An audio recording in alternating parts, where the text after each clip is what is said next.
거룩하신 하나님 아버지, 은혜를 감사합니다. 오늘도 우리에게 귀한 시간 주셨사오니 주님 말씀 들으며 기도의 자리로 나가기 원합니다.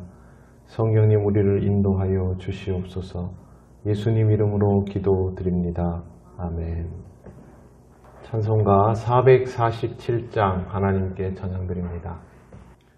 이 세상 끝날까지 주 섬겨 살리니 내 친구 되신 주여 늘 함께 하소서. 주 나와 함께 하면 전쟁도 겁없고 주 나를 인도하면 늘 안심하리라. 나 주를 따를 때에 주 약속하신 것 그 영광 중에 모두 이루어 주소서. 나 주의 뒤를 따라 섬기며 살리니 그 크신 은혜 속에 날 인도하소서. 이 세상 온갖 시험 내 마음을 흔들고 저 악한 원수들이 안팎에 있으나 주 나를 돌보시사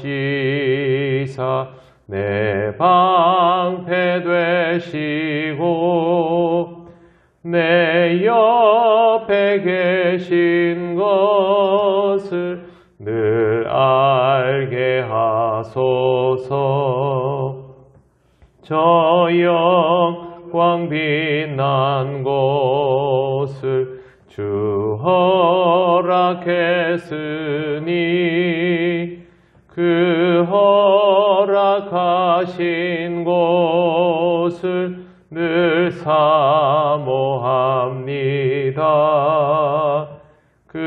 끝까지 쉬지 않고 주 따라가리니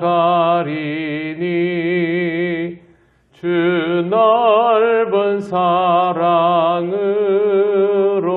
늘 인도하소서. 아멘. 하나님 말씀 로마서 10장 18절에서 21절입니다. 한 절씩 교독하겠습니다.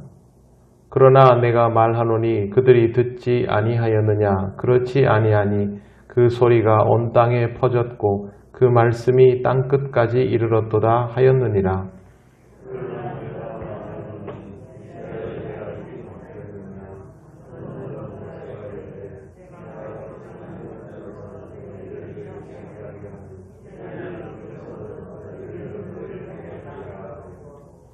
이사야는 매우 담대하여 내가 나를 찾지 아니한 자들에게 찾은 바 되고 내게 묻지 아니한 자들에게 나타났노라 말하였고 이스라엘에 대하여 이르되 순종하지 아니하고 거슬러 말하는 백성에게 내가 종일 내 손을 벌렸노라 하였느니라.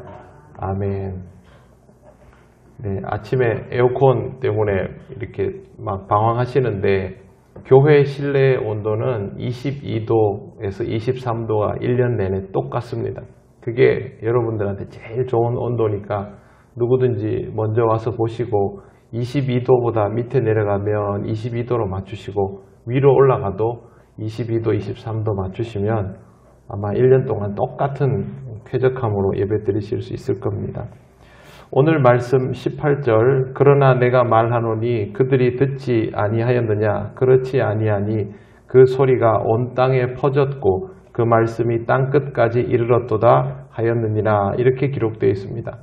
하나님의 말씀이 충분히 온 땅에 퍼졌고 땅끝까지 이르렀다는 말은 제대로 전달이 다 되었다라는 말입니다.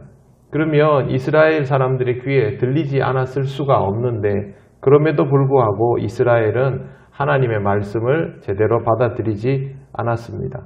불순종했다라는 뜻입니다. 복음이 들어가지 않은 곳이 없다라고 말합니다. 지금 보면 어느 지역이든 복음이 들어가기는 합니다. 물론 그렇게 복음이 들어가도 복음이 뿌리 내려지지 못하는 곳들이 분명히 있습니다. 그럼에도 불구하고 그들의 귀에 들리지 않는 것은 아니죠. 들리는데도 불구하고 받아들이지 않는다라는 말은 결국에는 불순종한다라는 뜻입니다. 그러나 내가 말하노니 이스라엘이 알지 못하였느냐. 먼저 모세가 이르되, 분명히 바울도 그 말을 하지 않습니까? 이스라엘이 알지 못하였느냐. 내용은 알고 있는 상태라는 것이죠. 무슨 말인지 몰라서 신앙생활을 못하는 것은 아니다라는 말입니다. 만약 이스라엘이 하나님에 대하여 충분히 알지 못해서 죄를 저질렀다 그러면 세상의 어느 민족도 하나님을 제대로 알 수 있는 민족이 없을 것입니다. 여러분 신앙생활 해보시면 느끼시겠지만 하나님에 대한 이해가 생각만큼 하루아침에 막 자라나는 것이 아닙니다. 특히 우리 같은 사람들은 태어나서부터 신앙생활하는 사람들이야 태어나고 나니 당연히 하나님이 온 세상을 다스리지만 그렇지 않고 성인이 되어서 신앙생활을 하는 분들은 처음에는 하나님의 지경이 나만 이렇게 가리는 정도이다가 이 지경이 넓어지는 경험을 해야만 하거든요. 그래서 절대 쉽지가 않습니다.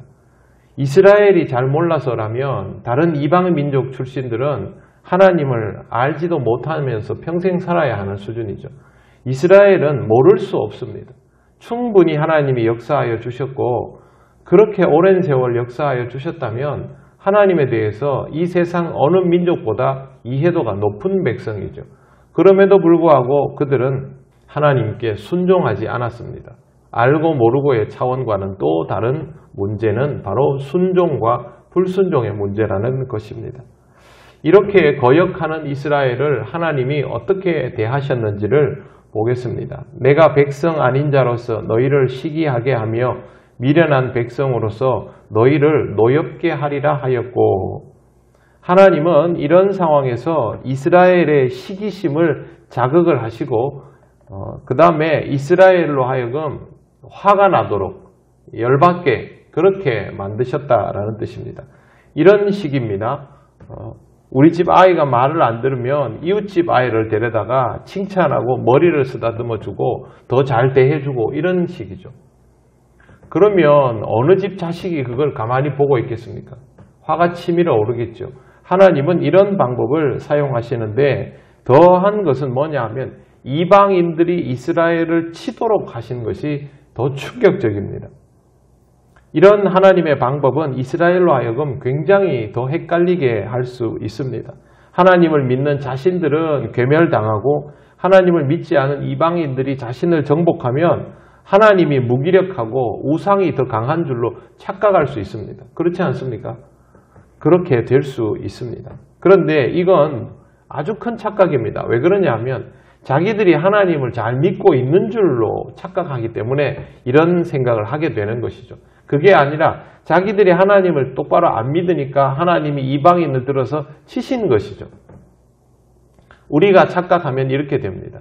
우리가 착각하면 하나님이 분명히 나를 위해 역사하실 텐데 내가 신앙생활 열심히 하고 있으니까 그런데 왜 이방의 것들이 나를 치나? 이방의 것들이 하나님을 믿지 않는 다른 우상이 하나님보다 더 센 거 아닌가? 귀신이 나를 뭐 어떻게 못하는 거 아닌가? 세상의 악한 세력이 나를 압제하는 거 아닌가? 이렇게 생각합니다.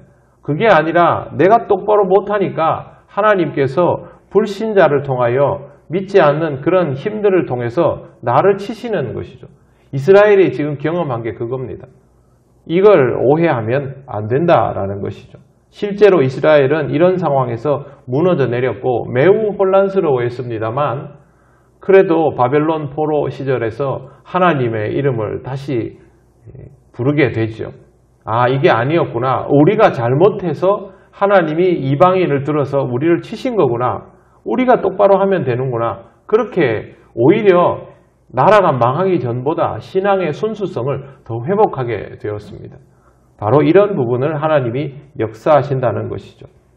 바울은 이사야의 말을 이어갑니다. 20절, 21절 보시면 이사야는 매우 담대하여 내가 나를 찾지 아니한 자들에게 찾은 바 되고 내게 묻지 아니한 자들에게 나타났노라 말하였고 이스라엘에 대하여 이르되 순종하지 아니하고 거슬러 말하는 백성에게 내가 종일 내 손을 벌렸노라 하였느니라. 딱 두 개입니다. 첫째는 찾지 아니한 자들, 묻지 아니한 자들에게 나타났다. 이 말은 이방인들에게 나타났다는 뜻입니다. 그들은 하나님을 알 수 없으니까 찾지 않지요. 하나님께 묻지도 않지요. 그러나 하나님은 그들을 구원하기 위하여 나타나셨다는 거죠. 이방인의 구원이 이미 열려져 있음을 잘 드러내는 증거가 여기에 있습니다. 두 번째는 순종하지 않고 거슬러 말하는 백성에게 종일 손을 벌렸노라.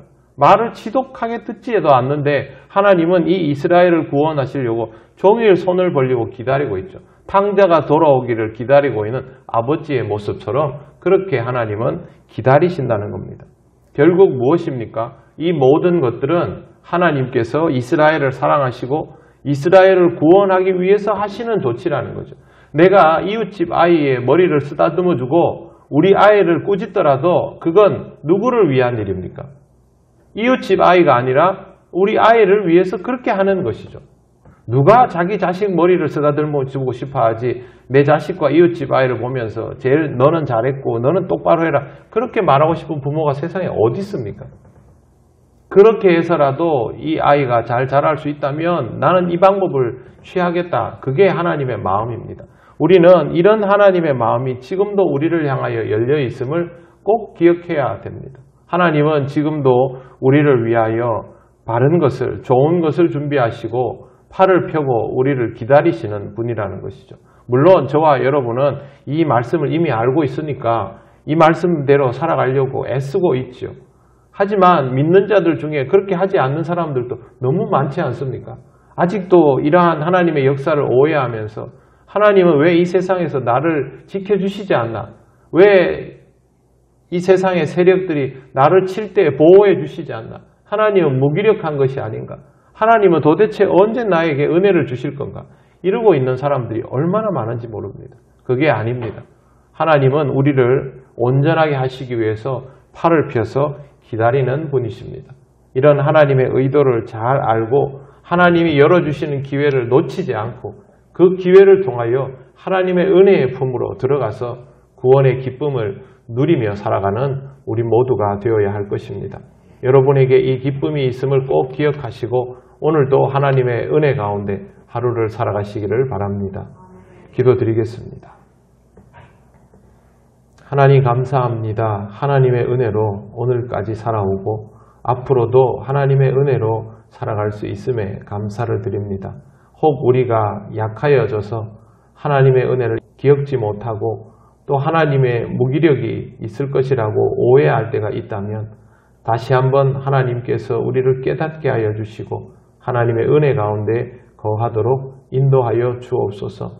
어리석은 이스라엘 백성처럼 오해하며 살아오는 이가 있다면 하나님 바로잡아 주시고 하나님의 편팔을 느끼게 하셔서 하나님의 은혜 속에서 살아가도록 인도하여 주시옵소서.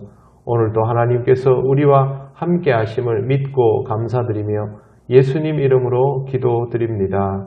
아멘. 하늘에 계신 우리 아버지, 아버지의 이름을 거룩하게 하시며 아버지의 나라가 오게 하시며 아버지의 뜻이 하늘에서와 같이 땅에서도 이루어지게 하소서. 오늘 우리에게 일용할 양식을 주시고 우리가 우리에게 잘못한 사람을 용서하여 준 것 같이 우리 죄를 용서하여 주시고 우리를 시험에 빠지지 않게 하시고 악에서 구하소서. 나라와 권능과 영광이 영원히 아버지의 것입니다. 아멘.